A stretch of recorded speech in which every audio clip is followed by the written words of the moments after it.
สบายดีท่านผู้ชมสบายดีวันนี้มารีวิววันนี้พี่น้องโตอ้นพี่น้องตักปลาเลยพี่น้องนอนอยู่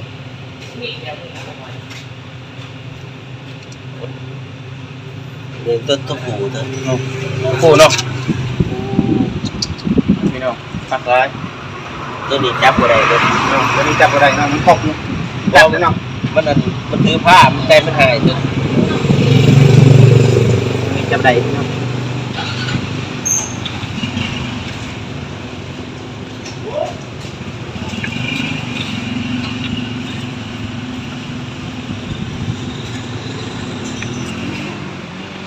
ตัวนี้จับได้พี่น้อง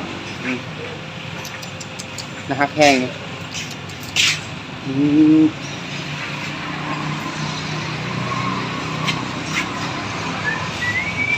ตะมุตะมิพี่น้อง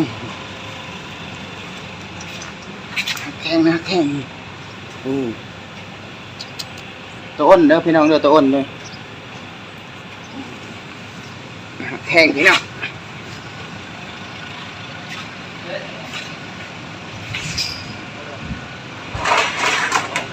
ตะมุตะมิพี่น้องไปนะครับแห้ง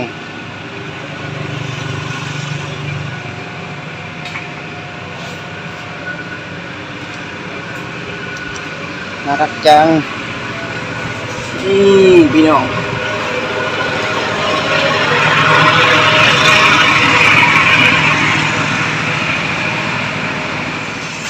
บรรยากาศพี่น้องยามแรง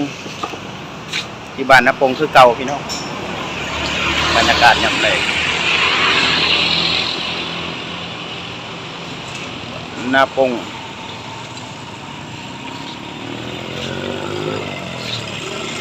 ยำแรงพี่น้องบ้านนาปง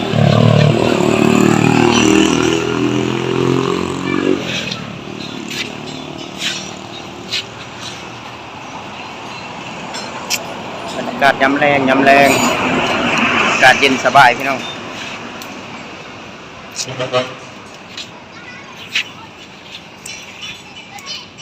กินไก่นาปงพี่น้องมีพ่อค้าสบายดีเบิ้งสบายดีFC พันก่อนสบายดีไก่เด้อวันนี้เพิ่นขายปิ้งไก่บอกอันสถานที่เนี่ยบอกให้ FC เพิ่นไก่น้ำพงลงมาทั้งไก่ปักเซ่กับยูสวนมูที่ไหนอยู่แถวนานุสิต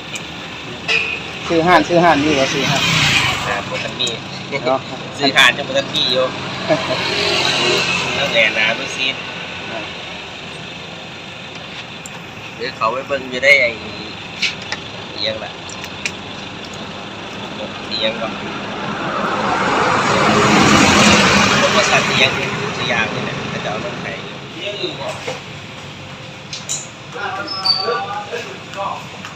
โอเคพี่น้องคลิปก็จบเพียงเท่านี้ฝากติดตามตอนต่อไปบ๊ายบาย